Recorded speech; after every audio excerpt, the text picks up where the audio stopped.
दोस्तों, आज मैं आपको एक ऐसे यूट्यूबर की कहानी बताने जा रहा हूं जिसने मोटिवेशन के नाम पर करोड़ों युवाओं को इंस्पायर किया था, लेकिन एक्चुअली वो खुद ही मोटिवेशन का सबसे बड़ा फेक एग्जाम्पल बन गया। कमाल की बात यह है कि जो शख्स डेली करोड़ों से ज्यादा लोगों को सक्सेस का फॉर्मूला देता था, वो आज खुद फेलियर का परफेक्ट केस स्टडी बन चुका है। अरविंद अरोरा, A2 मोटिवेशन का फाउंडर, जिसके 20 मिलियन सब्सक्राइबर्स हैं, कुछ दिन पहले तक उनके वीडियोज पर कमेंट ऑफ करना पड़ा था। तो आखिर क्या हुआ था इस मोटिवेशन गुरु के साथ? कैसे एक सक्सेसफुल यूट्यूबर रातों रात इंटरनेट का विलन बन गया? साल था 2020। तब यूट्यूब पर एजुकेशनल कंटेंट का बूम शुरू हो रहा था। कॉम्पिटिटिव एग्जाम्स की तैयारी करने वाले स्टूडेंट्स को मोटिवेशनल वीडियोस की बहुत जरूरत थी। यहीं पर अरविंद अरोरा ने देखा एक गोल्डन अपॉर्चुनिटी। इसी अपॉर्चुनिटी को भुनाने के लिए उसने लॉन्च किया A2 मोटिवेशन चैनल। और चैनल लॉन्च करते ही उसने समझ लिया था सक्सेस का फॉर्मूला। जाहिर सी बात है कि स्ट्रगल करने वाले स्टूडेंट्स को इमोशनल कनेक्ट करने वाली स्टोरीज चाहिए थी, और अरविंद ने एग्जैक्टली वही दिया।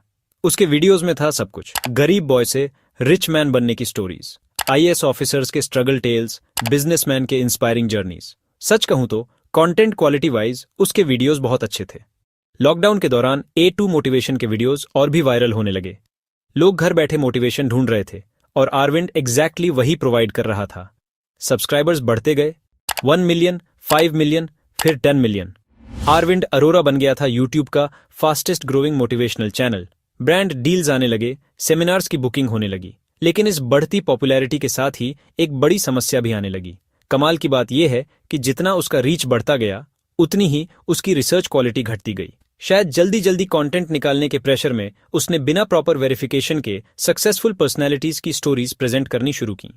इसी केयरलेसनेस का परिणाम यह हुआ कि हिस्टोरिकल फिगर्स के बारे में जो कोट्स वो प्रेजेंट करता था, उनमें से कई बाद में फेक निकले।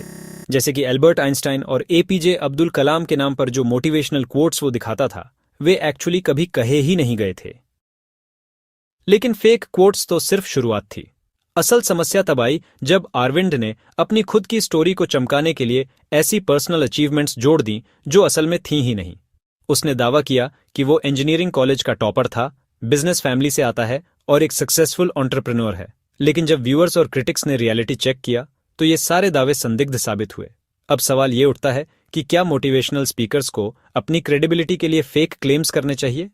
2022 में कई यूट्यूबर्स ने A2 मोटिवेशन के कंटेंट की डिटेल्ड एनालिसिस करके एक्सपोज वीडियोस बनाई। ध्रुव राठी, द देशभक्त जैसे चैनल्स ने पॉइंट बाय पॉइंट उसकी फैक्चुअल एरर्स, फेक क्वोट्स और मैन्युफैक्चर्ड स्टोरीज, सब कुछ सामने आ गया। स्टूडेंट्स जो उसे गुरु मानते थे, वे सडनली रियलाइज करने लगे कि वे मिसलीड हो रहे थे।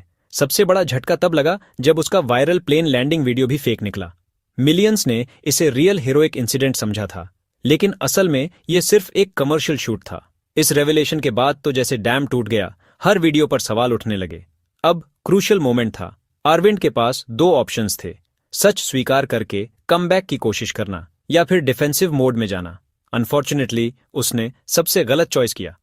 क्रिटिक्स को ब्लेम करना, सपोर्टर्स को भड़काना, यूट्यूब के साथ फाइट्स। जितना वो डिफेंड करता गया, उतना ही डीप होल में फंसता गया। यूट्यूब ने भी उसकी कई वीडियोस का मोनेटाइजेशन रोक दिया। तब अरविंद ने एक और कंट्रोवर्शियल स्टेप लिया, पॉलिटिकल कंटेंट में शिफ्ट करने का डिसीजन। उसने समझा कि एजुकेशनल कंटेंट से भागकर पॉलिटिकल कमेंट्री में सेफ्टी मिल जाएगी। लेकिन यह स्ट्रैटेजी और भी बैकफायर हुई, क्योंकि पॉलिटिकल बायस क्लियर दिखने लगा। कमेंट सेक्शन में बैकलैश शुरू हुआ। लोग उसे झातू मोटिवेटर बुलाने लगे। डिसलाइक रेशियो बढ़ता गया। और तब 2035 में आया एक major opportunity, shark tank India. शायद अरविंद ने सोचा था कि यह उसकी इमेज को फिर से क्लीन करने का परफेक्ट चांस है। कमाल की बात यह है कि उसने शार्क टैंक इंडिया में अपने एजुकेशन स्टार्टअप कॉन्कर को पिच किया था। यहां उसने क्लेम किया कि उसका ऐप रेवोल्यूशनरी है और स्टूडेंट्स की जिंदगी बदल देगा। लेकिन यहां भी वही पुराना पैटर्न रिपीट हुआ। शार्क्स के सामने जो प्रेजेंटेशन दी, उसमें भी कई फैक्चुअल इनकंसिस्टेंसीज थीं। इवेंचुअली डील नहीं हुई और बाद में कॉन्कर ऐप भी कंप्लीटली फेल हो गया। ये फेलियर उसके बिजनेस क्रेडिबिलिटी पर एक और मेजर ब्लो था, जिसने साबित कर दिया कि अब कोई भी प्लेटफॉर्म उसे सीरियसली नहीं ले रहा था।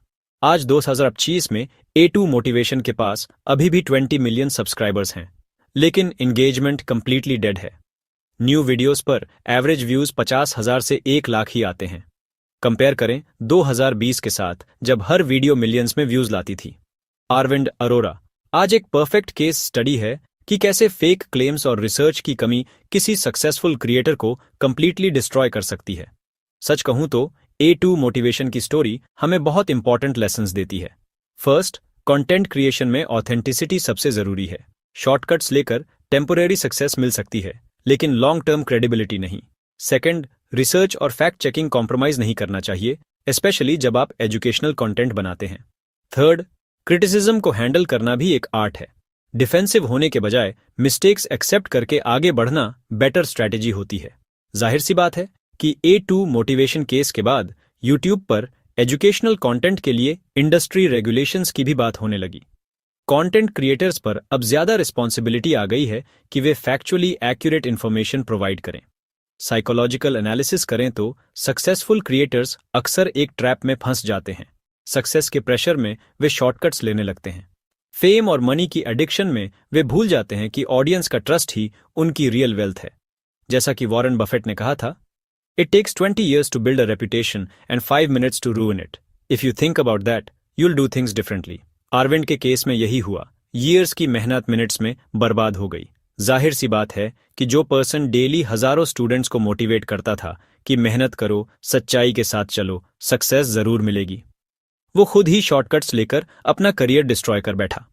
A2 मोटिवेशन का केस एक रिमाइंडर है कि यूट्यूब पर भले ही सब्सक्राइबर्स मिलियंस में हों, लेकिन क्रेडिबिलिटी और ट्रस्ट ही असली करेंसी है।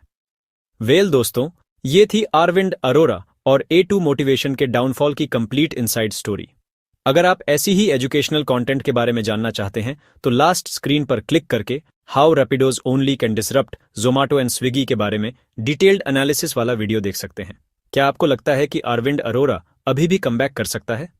कमेंट्स में बताइए आपकी क्या राय है।